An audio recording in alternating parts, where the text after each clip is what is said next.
Assalamualaikum warahmatullahi wabarakatuh. Izinkan saya memperkenalkan diri. Nama saya Alika Ilmiana Kamila dengan NIM 2241132 dari kelas 4A jurusan Ekonomi Syariah. Di sini saya akan menjawab pertanyaan UTS Kewirausahaan dan Bisnis Islam yang diberikan oleh Bapak dosen Bapak Aan Ansori MMMkom.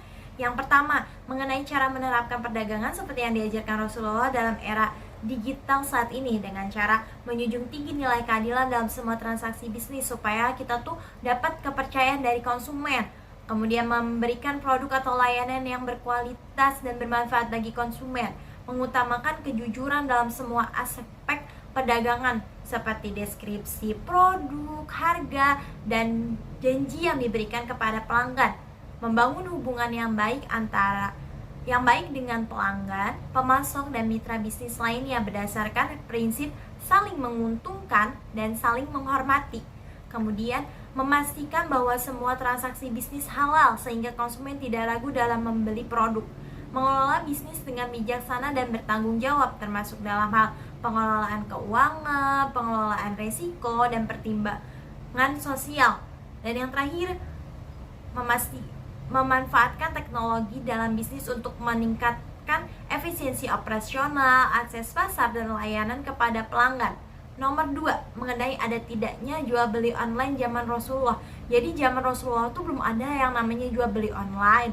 Karena kan teknologi zaman dahulu tuh belum secanggih teknologi sekarang. Tapi sistem yang diterapkan dalam jual beli online tuh sebenarnya sudah ada sejak zaman Rasulullah, seperti salam yang mana kita tuh memesan dahulu kemudian bayar apabila barang sesuai dengan pesanan kita, atau zaman sekarang tuh disebutnya dengan COD.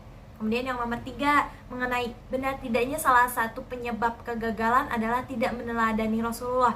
Jadi tidak meneladani Rasulullah dalam berwirausaha dapat menjadi salah satu penyebab gagalnya seorang muslim berwirausaha. Karena kan prinsip yang diajarkan Rasulullah itu seperti kejujuran, amanah, dan keadilan merupakan landasan kuat untuk kesuksesan dalam bisnis. Kemudian nomor 4, mengenai cara Rasulullah menghitung keuntungan dan kerugian.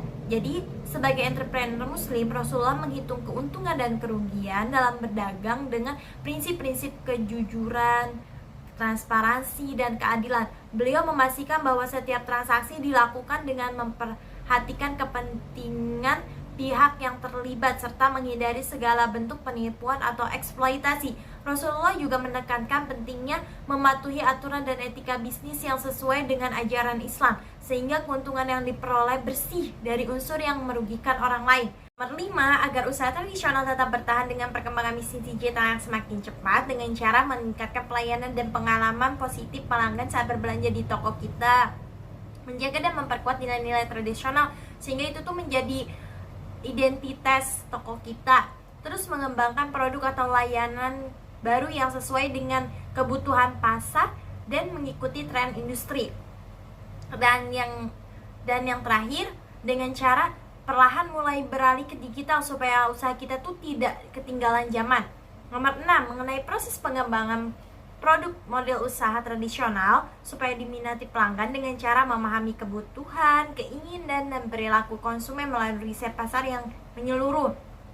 Nah, setelah mengetahui hasil riset pasar, tahap selanjutnya itu mengembangkan produk atau layanan baru yang memenuhi kebutuhan dan keinginan konsumen. Dalam tahap ini tuh bisa berupa penyempurnaan produk yang sudah ada, atau pengembangan fitur baru, atau bahkan tuh semua produknya itu diganti yang baru.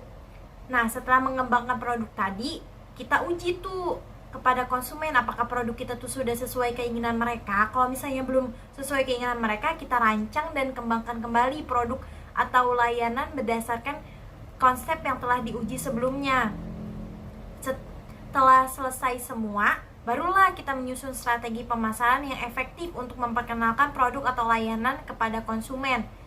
Kemudian memastikan pendistribusiannya juga apakah mudah diakses oleh konsumen. Nah, selain itu juga memberikan pelayanan yang terbaik dan responsif untuk mempertahankan kepuasan konsumen. Nomor 7, mengenai usaha tradisional akan mati atau tidak jika usaha sekarang tuh didominasi dengan digital. Jadi meskipun sekarang didominasi dengan bisnis digital, usaha tradisional tuh tidak akan mati sepenuhnya. Karena apa? Karena usaha tradisional tuh memiliki nilai budaya dan kearifan lokal yang kuat, sehingga itu tuh menjadi daya tarik konsumen. Selain itu juga usaha tradisional tuh dilakukan secara bertatap muka, yang mana secara tidak langsung tuh itu tuh sebagai bentuk mempererat tali silaturahmi dan menambah relasi konsumen. Selain itu, usaha tradisional itu memiliki keahlian dan pengetahuan yang mendalam terhadap produk yang mereka jual, karena ketika menawarkan produk, mereka menjelaskan secara detail. Nomor 8, keamanan dan privasi dalam model bisnis digital cenderung lebih bahaya daripada tradisional karena usaha digital rentan terhadap serangan siber seperti perentasan data, malware, dan serangan phishing yang dapat mengakibatkan pencurian data sensitif atau merusak sistem. Kemudian, data pelanggan yang disimpan dalam sistem digital dapat menjadi target bagi pihak yang tidak bertanggung jawab yang dapat mengakibatkan pelanggaran data atau bahkan penyalahgunaan informasi pribadi. Selain itu juga, usaha digital sangat bergantung pada teknologi sehingga kerentanannya terhadap gangguan teknis seperti gangguan layanan atau kerusakan sistem dapat berdampak besar pada operasional bisnis. Nomor 9, dari pengalaman pengusaha muslim sukses, kita belajar tentang ketekunan, integritas, inovasi, kolaborasi, pendidikan, dan komitmen terhadap nilai-nilai Islam dalam menjalankan bisnis. Nomor 10, perkembangan kewirausahaan syariah di Indonesia saat ini menunjukkan pertumbuhan yang pesat, didukung oleh peningkatan kesadaran masyarakat, dukungan pemerintah, pasar yang berkembang, inovasi produk, dan perkembangan industri keuangan syariah. Dan yang terakhir yaitu nomor 11, kewirausahaan syariah dapat mengatasi tantangan dalam lingkungan bisnis digital yang beragam dengan beberapa cara, seperti mengakomodasi nilai-nilai lokal dan budaya dalam produk dan layanan mereka sehingga dapat diterima oleh pasar yang beragam, membangun kemitraan dengan perusahaan dan lembaga keuangan syariah di negara-negara lain untuk memperluas jangkauan pasar dan meningkatkan aksesibilitas produk dan layanan syariah, kemudian melakukan edukasi terhadap prinsip-prinsip syariah dan manfaatnya bagi masyarakat global sehingga meningkatkan kesadaran dan penerimaan terhadap produk dan layanan syariah, terus melakukan inovasi dalam mengembangkan produk dan layanan syariah untuk menjawab kebutuhan pasar yang beragam dengan cara yang kreatif dan efektif. Dan yang terakhir, memastikan bahwa operasional bisnis sesuai dengan regulasi syariah maupun regulasi bisnis global yang berlaku, sehingga dapat membangun kepercayaan dan reputasi yang baik di pasar global. Mungkin cukup sekian dari saya, kurang lebihnya saya mohon maaf. Billahi taufiq wal hidayah. Wassalamualaikum warahmatullahi wabarakatuh.